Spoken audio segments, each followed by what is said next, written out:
Hi everyone, I'm Mark Hasiuk. Welcome to the Mark Hasiuk Show on Roadkill Radio. If loneliness, as Pope John Paul II once said, is the scourge of modern times, addiction, the symptom or cause of untold misery worldwide, is surely a close second. By the age of 16, tonight's guest was a full-blown alcoholic and drug addict. He spent the next 30 years in and out of jail and psych wards, and was finally released from prison in April 2006. He experienced an epiphany, went back to school, gained a BA in theology, and is now the pastor at Freedom's Door, a residential treatment center for men in Kelowna, BC. His name is Nick Yelland, and he joins us tonight from Kelowna. Mr. Yelland, welcome. How are you doing? Very good. How are you? Good. Tell us first about your childhood. Why at 16 did you become a drug addict? Well, I think I grew up in a very strict English household where I saw my dad, but he didn't really have much to say to me. And I always considered myself the black sheep, as I was the middle child. And growing up was tough. I never thought I belonged to my family. I was always searching for somewhere to belong and somewhere where I fit in, where I never thought I'd fit in. Even as a young child at 5 years old, I walked into my first day of school and walked in the classroom and told everybody where to go. This is a 5-year-old. And I didn't feel like I fit in, and I didn't understand when I ran home, started on my way home to school running, and everybody was chasing me. I didn't understand why. I thought, well, I didn't fit in there. And I started running away about the age of 8, and I would just pick up, and you could imagine a little child of 8 years old just picking up and getting on his bike, and I would just ride. And I wouldn't tell anybody because I didn't feel I had to, because I didn't feel like I fit in. And by the time 13, 14, I took my first drink, and that was it. I fell in love. It became my best friend. It changed me. It's made me somebody who I thought I could be. I had a lot of friends, but it didn't matter how many friends I was around, I always felt alone. And by the time I was 15, I was pretty much using every day, even drinking at school at that age at lunchtime. And I finally got asked to leave school when my case of beer fell out of my locker. At 16, I announced at a house party, a full house party. I stood up on the coffee table and just asked everybody to be quiet. And I said, my name's Nick, and I'm an addict alcoholic. And everybody laughed, and I got angry at all of them. And I was an angry child. By the time I was 17, I had my driver's license for a year. I'd already had 2 impaireds, a hit and run, driving with no license, no insurance, and I did my first time. And my addiction just got worse. The more I got into my addiction, the more I used, the angrier I got. I did end up sobering up for a year after my first wife left me in about 89. And I did the AA thing for a year, stayed sober for a year. I got a job with the Ministry of Children and Families in the Okanagan here, and I worked with wannabe gangbanger kids, the severe behavior kids that nobody wanted. And I loved that job because I could relate to a lot of what they were going through. And, were you still addicted at that point? Pardon me? Were you still an addict at that point in time? I was a clean addict, yeah. I'd been clean for a year. Yeah. And but just being around that lifestyle again, I was 30 years old then, but being around that lifestyle, I just got caught up in that addiction, and I started selling drugs again. And my career in that addiction got worse. I started working for people as a door guy. I started selling drugs. I became a debt collector. I ran the prostitutes for the guys. I picked them up, took them off. Took guys out. Not really took them out, but took them out if they owed money. Went, like I said, kicked down doors, and I was just in full-blown addiction. I was in and out of jail constantly, and What type of drugs were you doing? at the time, I probably in my early teens, early 20s, I had probably done everything by the time I was 17, and that includes everything. We're talking acid, mushrooms, heroin, cocaine, bennies, MDA, all that stuff. By the end of my career, I started dealing crack, and then I got hooked on crack. Where were you during this time? Were you in the interior of BC? I lived in the interior of BC. I lived in Surrey for a while. I lived in Calgary. I lived in Palm Springs. Yeah. I traveled. Trouble seemed to always catch up to me, and I could never outrun it. Okay, let's fast forward. The last time you were sent to prison, what was the charge? Why did you go to jail? At first it was an attempted murder. It got reduced. I got an assault charge, and I had about a dozen charges on me at that time when I got arrested. Yeah. And I went to KRCC and doing dead time. And what's KRCC? KRCC is Kamloops Regional Correctional Center. Okay, and your sentence was what? I hadn't been sentenced yet. Okay. I had not been sentenced. Yeah. I was sitting there at about a year, and I was the head cook at that time. This was my last time in, and at that time I'm 45 years old. I was 45 years old at that time, and Christmas had just gone past, and I just knew something had to change. I didn't know what it was, and it was never going to be God.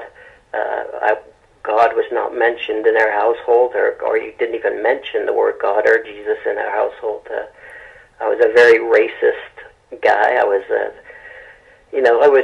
an evil guy. I was not a nice guy. I was a horrible guy. I was abusive, verbally, physically, to anybody that came into my surroundings. And I just didn't believe in God. It wasn't going to be a God, but I knew something had to change. So you were eventually convicted. Yes. And actually, yes, I was. You're right. Yes, I was. For assault, and you were sentenced. Yes. So what happened during that last sentence, that last stint that you did in jail? How long was that? It was just over a year. Over a year. What happened to change you?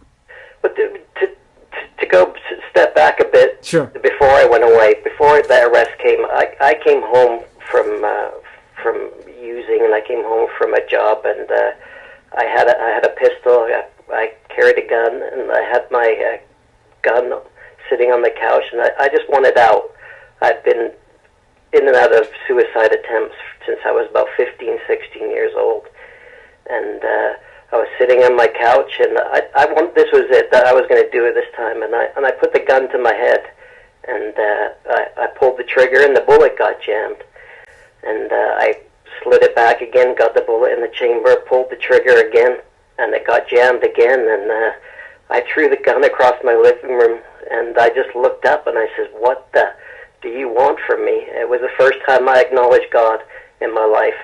About a month later, I was in jail, asked this time, and I don't know what happened, but it was every time I'd gone to jail, I was getting away, not because anybody was after me, but yeah, I felt safe in there. I probably knew half the population every time I went in, so it wasn't a bad place. Yeah. So when you came out, you had an epiphany, obviously, because I did. I part of my release, I got an early release to go to Miracle Valley, which is closed down. Which it was a treatment center run by Salvation Army in Mission, BC. It was a great place. Yeah. There was probably 120 guys there at the time, and it did.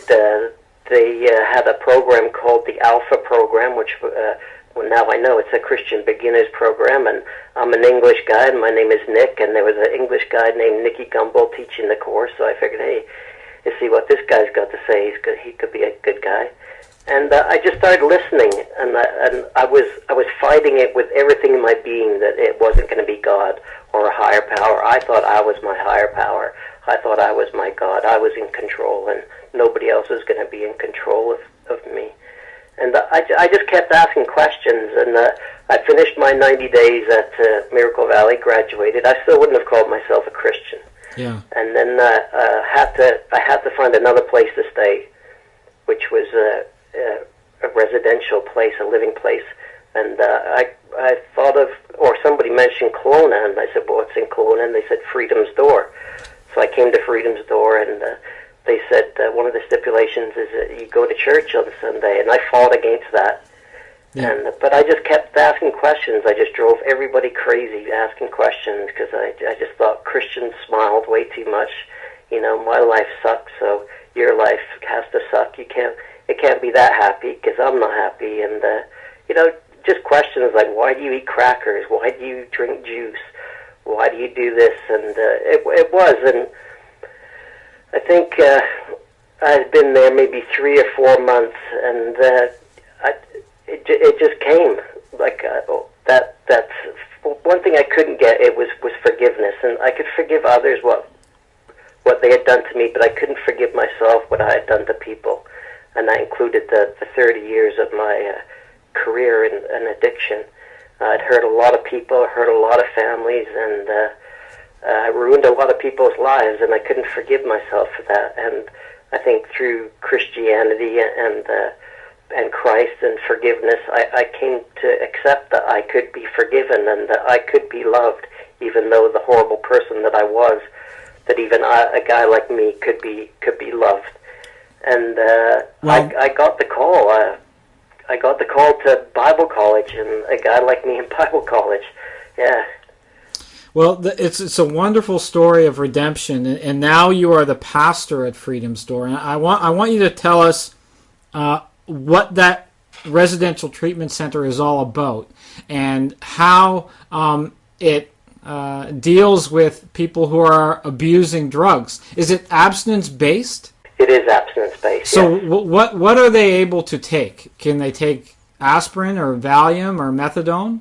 Well, we a lot of our guys, I'll tell you about our program. We have a 40-bed residential treatment center in Kelowna here. We have 4 houses.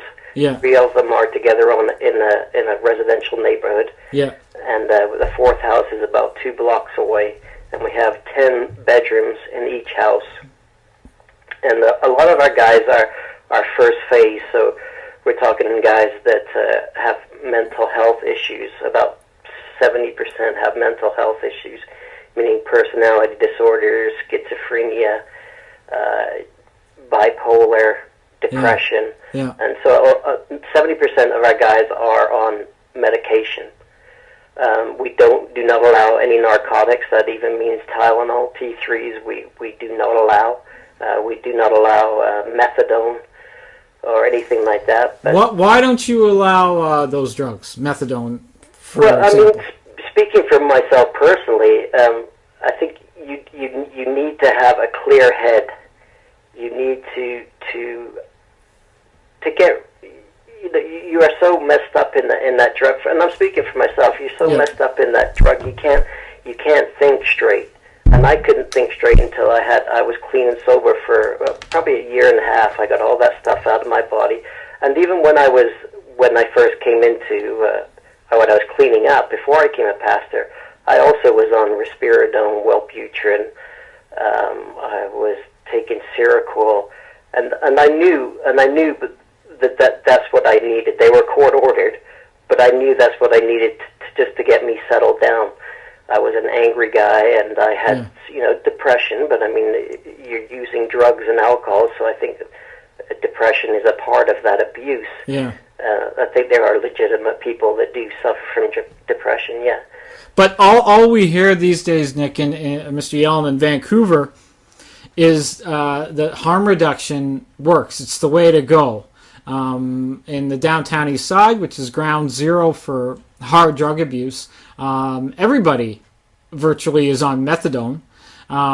We have the inside supervised injection site where people can come in and shoot their illegal drugs under the watchful eye of a government nurse. What's your sense, someone who's coming from a 30-year addiction, what's your sense of those policies at Freedom's Door and at other residential treatment centers in the Lower Mainland, Welcome Home in Surrey being a fine example? Those type of things aren't allowed. So what's your sense of the harm reduction philosophy that dominates addiction treatment, at least government-sponsored addiction treatment in BC? I think it's sad. I did part of my 4-year degree down in Abbotsford Langley was to work downtown one afternoon a week at the Carroll Street Gospel Mission, which is right down at Pigeon Park. And the downtown east side in Vancouver. I love the people down there. Yeah. And it's a whole another world. It was like working in hell. But I love the people. I could relate to where they were at with their addiction. But I think keep them in the state of using drugs does not help. It wouldn't have helped me. I mean, I didn't think I had to be clean. I had to get all that drug out of my system to start having that conscious contact with God. And I think keeping people in that cycle is not giving them a chance at reality, not giving them a chance to think straight. And I think it's sad that we are saying that it's okay for you to use. In my addiction, I went to other treatment centers, and some were harm reduction. And I mean, to me, that's an addict's best dream. You're telling an addict that they can use, but occasionally, and you can control your using. And I mean, every addict wants to control their using, but deep down, we know that, and it's true. I could ask any of the 40 addicts we have in our house right now that abstinence is the way to go. You know, you cold turkey. You can't function. You can't live in society and be a functioning, healthy adult person and still be on drugs. For me personally, I just don't see it. Nick Yelland is our guest. He is the pastor at Freedom's Door. Nick, we're fast running out of time. I just wanted to touch briefly on what we see as far as the dynamic between the treatment center and the user, and how I've spoke with a lot of addicts over the years, how a lot of them feel that if you don't have strict regulation, if you don't demand something of the addict, you're not going to get anything in return. What's your sense of that? Are you talking about our program? Your program. I mean, our program is 12 steps. Yeah. 12 steps. We use the Christian 12 steps, but we also use we allow the guys to go to regular NA and AA meetings, and I think that's an amazing beginning. The 12 steps were originally biblical, and so, but I think the guys and for me, it just. It's hard to put into words, really. It's not about getting back, but it's about bringing people together in fellowship that have a common goal, that want to get sober, that want to get their families back, that feel like they belong somewhere, that feel that they've never loved. A lot of addicts come from not very good backgrounds and have never felt love, never felt a fulfillment of where they belong. And I think coming into the program and having that fellowship and saying, hey, it's okay to be Nick, which I never thought it was okay to be Nick. And I think they get that sense. Is 90 days long enough? No. Is a year long enough? No. I have 6 years clean and sober, and I consider I have a lifetime of recovery ahead of me. And I'm proud of that. I have to stay in fellowship. I have to stay accountable to somebody once a week. I have a pastor, a couple pastors that I talk to. Yeah. The stuff that goes on in my head still is not what a pastor should be thinking about, but I spent 35 years as an addict. And I don't think you get rid of all those thoughts and behaviors right away. I think we're all works in progress, and is sobriety, is we're going to live a perfect life? No, we're never going to have a perfect life. But I think when we stay in fellowship, we stay clean and sober. Mr. Yelland, does Freedom's Door receive any government money? No, we don't. We're completely, fully funded by the community and churches. Right. And if you did receive government money, you would have to adopt some sort of harm reduction program. Right. We'd have to take God out of the program. Right. Take God out of the program to get the money. How about that? Nick Yelland has been our guest tonight. He is the pastor at Freedom's Door, a residential treatment center for men in Kelowna. Mr. Yelland, thank you so much for having the courage to share your story with us tonight. We really appreciate it. You bet. Thank you. Good luck and God bless. Bless you too. Bye-bye. Bye. Very interesting and compelling story out of Kelowna. I know this treatment center. It does great work, and there are other non-government treatment centers that are practicing abstinence-based treatment that deserve our support. It's the only way. It's the only way. If you talk to anybody, especially in the downtown east side, they'll tell you that. Everything else is just fluff. I'm Mark Hasiuk. This was the Mark Hasiuk Show on Roadkill Radio. Good luck. God bless. We'll see you next time.